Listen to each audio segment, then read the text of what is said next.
So, let's kick into it. 5 past, all right. Gosh, I haven't even stopped to take my headphones off. So, this is actually the first time I've been back at my desk since Thursday last week. And Yeah, literally, I've just got home and turned the computer on and gone live, which is typical Matt style. It's been a phenomenally busy period, but I'm loving every minute of it. So this week, and it all kicked off last week. I've been touring around the country. I've been to Cambridge, I've been to Napier, Havelock North, Auckland. I've been to Hamilton, and also here in Christchurch, Otatahi, auditing some pretty chunky, decent-sized construction sites around the Motu, and it's been epic. Spending a lot of time with some really awesome contractors and sub-trades, skilled trades, and some really epic health and safety practitioners, project managers, construction site managers, and it's been a real privilege to see good practice in action. Some of the key takeaways for me is really what I've observed around the importance of communication loop or feedback loops. So both positive and reactionary type reporting, right? So observing really good practices by the trades and the contractors on the job, and how the local management team have been reporting on that, taking photos, giving instant feedback to those individuals that are doing really epic work, and then adding that information to their online reporting systems, generating actions out of that, whether it's we're going to take this to our weekly all team meetings. G'day, Roger, good to see you here. Or to their daily pre-starts to further bolster, acknowledge, and inspire others to do the same type of behavior. So you can just imagine it, right? So as a young buck, right? I see it all the time. Young kids who are learning the trade, who are a little bit unsure of themselves, a little bit quieter perhaps on the sites, who all of a sudden get a little bit of light shone on them, appreciation for the fact that they're sticking to the job safety analysis or the swims. They've got the correct PPE on when they're doing those higher risk activities. Getting a little bit of acknowledgement from senior management can mean the world to them. And having that then shared among their peers can just further underscore how awesome that behavior is, and encourages their teammates and others to do the same, because they too will probably want to have a little bit of love or a bit of, the shoulder tapped further down the road. And so it was really pleasant to be able to see that consistently applied across construction sites around the country, and the positive effects of that type of feedback. Often in my space, I hear comments from other businesses and other industries even, where the common complaint is that no one engages and no one participates in the team talks that we do. It's always led by the same individuals who will talk and talk and talk, just like what I'm doing right now, and don't pause to ask for feedback. And when they do, it's really awkward. It's kind of like, has anyone else got anything to say? And it's just a stone silence across the room, right? And this is the common complaint that I hear from business leaders, is that, yeah, we give them plenty of opportunity, but no one says a thing, right? So what are we supposed to do? We're complying because we aren't really, we're complying because we're giving people the opportunity to say stuff. But if they don't want to, well, then that's not my problem. Wrong. Ultimately, it is your problem, and you need to stop, and you need to think about what kind of culture you have within your business if that is the case. I'm going to talk about key person dependency in a minute, but it certainly shouldn't be on the shoulders of one or two individuals to try and inspire open engagement and participation across the business. It should be something that all business owners and their executive and middle managers should take very, very seriously, and think hard about what types of skills they need to develop in order to encourage the workers to engage and participate in those forums and those discussions. So for me, one of the key ingredients to ensuring that that happens is this feedback loop that I've been talking about, is that if people see good practices and good behaviors being acknowledged both at the point in time, which is really important, but also within those more structured forums, whether it's a toolbox talk or a pre-start talk, you start to see that people will start to behave the way in which you want them to behave. If people have the confidence to speak up in those forums to say, hey, I actually noticed X, Y, and Z, which concerns me because of reasons A, B, and C, or I've got this idea, what about this? If there is no feedback to that information, if there isn't a follow-up, if there isn't any actions taken based on that information, then why would they or any of their teammates offer any further feedback in future? So it's really, for me, key, and I would really recommend everyone tuning in, whether on the live call, it's really awesome to see you all here, or whether you're watching this on the recorded version, is to stop and to think about what level of engagement are you currently seeing and observing within your place of work or within your area of influence, and what could be done to further increase that level of engagement and participation. What levels of feedback are you and the team giving back to the guys and girls on the ground?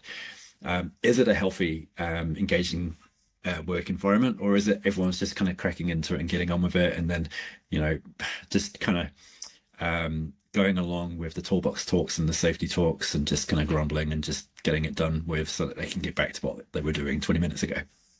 And if that is the case, then it would be advisable for the business to invest in some time and energy to develop those skills around developing participation, developing engagement. What does it mean to ask open questions? What does it mean to show genuine interest in what it is the team are actually working on?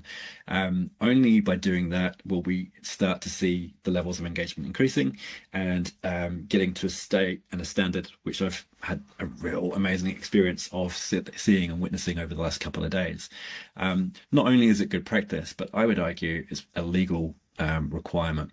When we pause and think about the Health and Safety at Work Act, when we read through it, one of the key things I found when I first read the first draft of the Health and Safety Work Act back in 2014, 2015, was the amount of focus on worker engagement, participation, and representation. Arguably, it's about a third of the Health and Safety at Work Act. So it's not a nice to have, it's an absolute must. And so I guess I'm just trying to share some of my experience and some of my thoughts around how to inspire and encourage people to speak up, and to encourage all of us in our roles to have a think about what levels of a participation and engagement are we actually seeing within our places of work, and what else could be done. Which neatly leads me to my next piece of the puzzle that I wanted to talk about, which was key person dependency. But before I do that, I'm just going to have a quick look to see what Roger said. Leaders know how to say thank you. They say thanks for good work or fast work all the time. They just need to learn how to do the same for safe work. Nice. Yeah, I love it. This really nice point, Roger. Like, you're right. Often the awards, rewards, acknowledgement, the key performance indicators, the job titles and descriptions are often geared towards the outcomes, right? So it's all about getting the job done within the time frame, regardless of methodologies followed, right? And so it's really having a really deep dive look into what are our values, what is our culture, what is important to us at the very highest levels. So love it. Thanks for that feedback. Really, really good point. So with all that said, does that then mean that all of this is now suddenly the responsibility of the health and safety manager, the advisor, the coordinator? Is it all suddenly on their shoulders? No, absolutely not. And so this is my next point really, is on one of the sites that I spent time on, amazing site, running just super well. The documentation, the processes, the conversations, everything that I saw whilst I was on the project just was super high standard. One of the things I noted when I was going through the documentation and the online systems was that I kept seeing the same one or two names behind the reports, who was acknowledging the good behaviors, who was documenting those behaviors, who were then assigning the actions, and in many cases who were actually following through and closing out those actions. Really pretty to look at, right? But one of the issues, or one of the findings that I've raised with the company is, hey, we're falling into the potential risk of key person dependency. There's a risk here that one or two individuals on this particular project are really driving the health and safety reporting, culture and performance of this particular project. Worst case scenario, what happens when these individuals go on leave, whether it's on holiday or they're sick? Are we confident that the level of reporting and this level of health and safety culture that I can see being demonstrated will consistently remain? What happens if they move on and find work elsewhere or leave the country? All of a sudden, the risk profile of having one or two people leading the charge starts to become more and more apparent. There's also the risk of individual burnout as well. So I love, one of the key things I love in my consulting space is being able to explain to business owners and to administrators and those who have been shoulder tapped and told health and safety is your responsibility, being able to explain to them in simple terms that the responsibility of the health and safety performance of this business is not on your shoulders. It is on the shoulders of everybody. Everyone has a role and a responsibility under the Health and Safety at Work Act, and the business has a responsibility to ensure a safe place of work, right? It can't just be on the shoulders of one individual.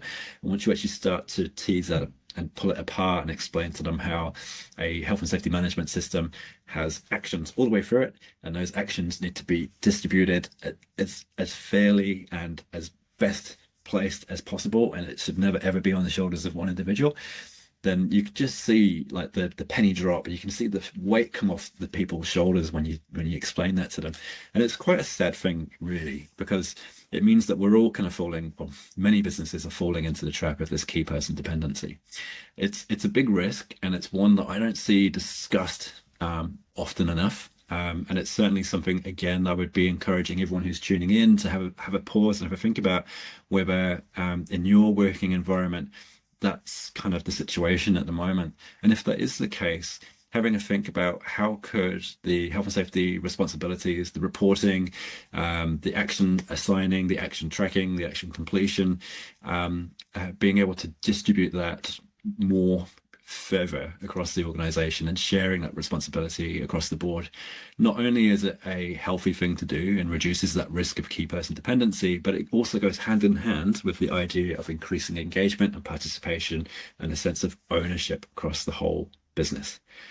Whew, there you go. A little bit of a masterclass in health and safety reporting, engagement, participation, consultation, getting past one or two individuals having to own everything that is associated with health and safety and getting it firmly embedded into the wider organization.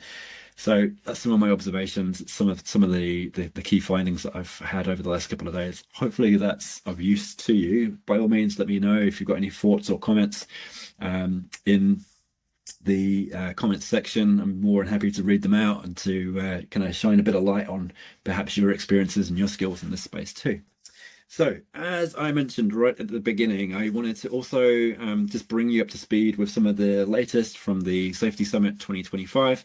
So, the Safety Summit 2025 is for the NZHSP community. So, back in 2018, myself and a few individuals pulled off a one-day conference here in Christchurch, the New Zealand Health and Safety Professionals Conference.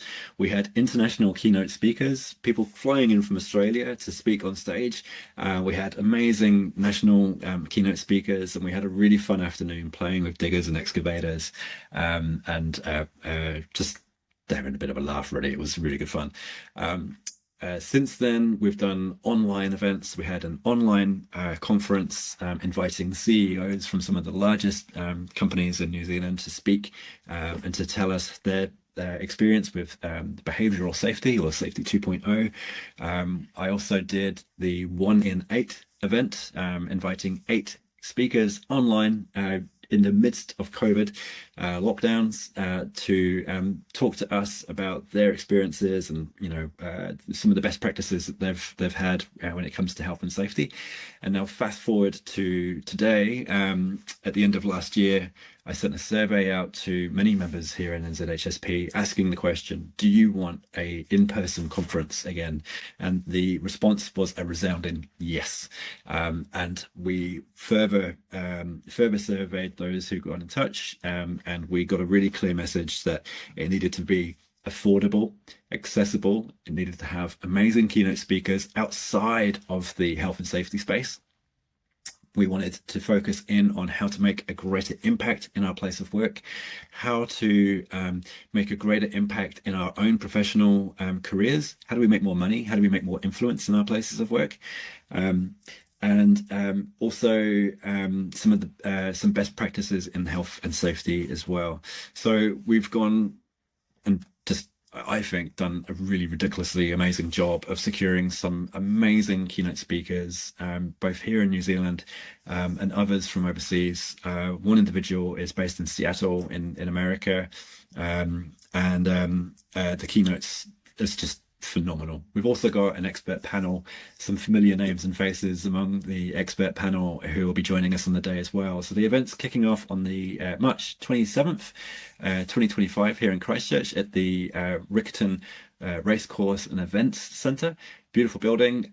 We've basically got the entire 3 stories to ourselves, and we're also putting on an evening event as well. Initially it was going to be a pre-event. We're now looking at doing a post-event, post-party, where you have a chance to meet and hang out with the keynote speakers and our sponsors, and it's going to be epic. It's just like I'm quietly just blown away by what we can achieve with a pretty small budget, and I'm really, really excited to share it all with you. So rambling on, but it's very exciting. So at the moment, the early bird sales are available, but they are wrapping up on the 27th of September. So within the next couple of weeks, the early bird sales comes to a close. So if you want to save yourself a few $100, now would be the time to jump on and get your tickets. We have sold 2/3 of the early bird tickets that are available have now gone. So this really is your last chance to get the early bird tickets. For the cost, for the price that we are charging, you are getting a ton of value. I'm looking at some training events. I'm looking at other conferences that are being taking place at the moment. Some that are happening next week, others that are happening a little bit later this year. I'm comparing their pricing and looking at their keynote lists, and I actually think we've just blown the whole lot out of the water, and for significantly less than what everyone else is charging. We're doing this because we've cut out the middleman. There is no third party doing all the organizing. This is all being run and facilitated by volunteers, purely because of the love of it.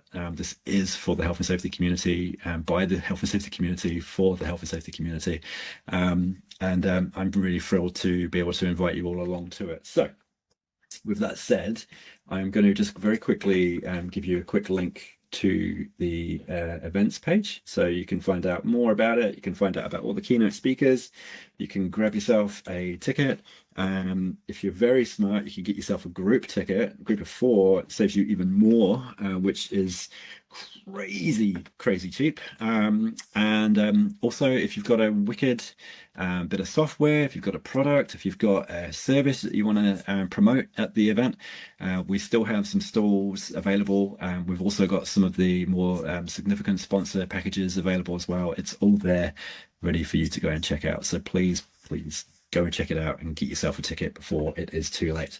All right, now I mentioned the WhatsApp group. So probably, gosh, about a year ago now, I was talking to a good friend of mine, Hilary Walton, who is a very senior level of Microsoft NZ, who is leading the discussion in AI, and I've had the privilege of interviewing a couple of times over the years.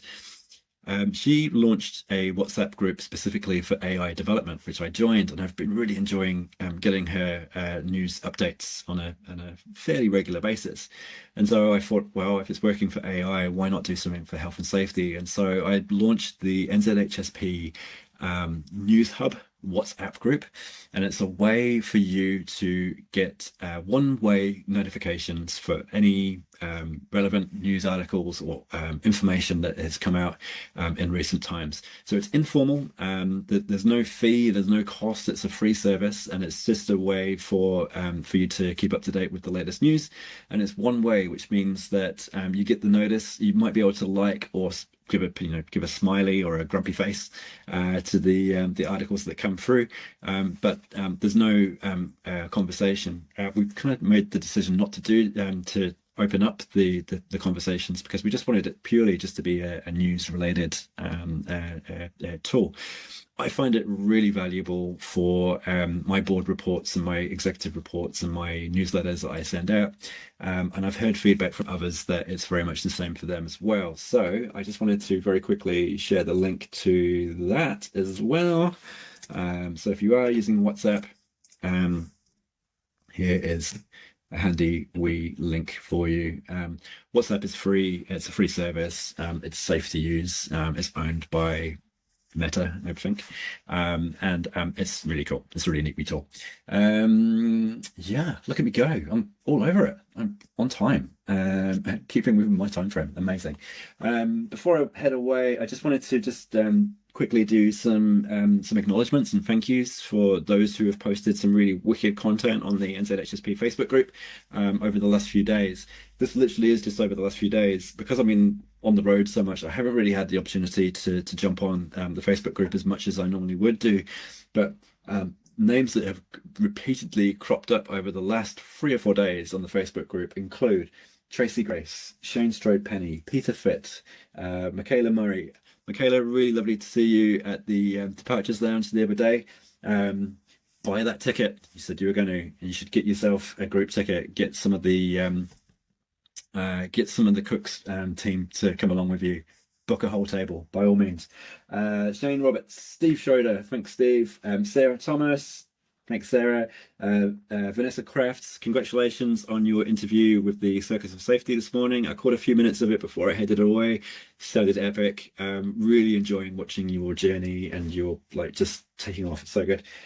Keith Barnett, thank you all for your ongoing support, your ongoing conversations, your contributions, the value that you are bringing to this community, answering people's questions, helping people on their professional journeys is just unreal. So thank you all so much. It just adds further value and support to the whole concept behind NZHSP. This was designed to be a platform and a community for a space where we could share ideas, support one another, share our war stories, share our hurdles and our blocks, so that we can all assist each other to overcome those hurdles and those blocks, or to at least just be a friendly ear or shoulder to lean on when it gets tough out there. Let's face it, health and safety has got a bit of a PR issue, and it can also be a bloody lonely place at the best of times. So this is really to try and address that. So thank you all for being amazing. 2:28, I'm going to wrap up. So thanks for those who have tuned in on the live call. Hopefully my crazy rambling has made some sense. It's probably just a bit of an indicator of where my head's at the moment. It's all over the show. This weekend is going to be audit reports, and yeah, it's just busy times. Thank you for your like, Rob. Appreciate it. I'm glad I'm bringing you guys some value. So as always, have a wonderful weekend, and keep in touch, and I will, all going well, I'll see you guys Friday 2 p.m. next week. I think there is a break in the audits on Friday next week, so if that's not the case, I'll let you know before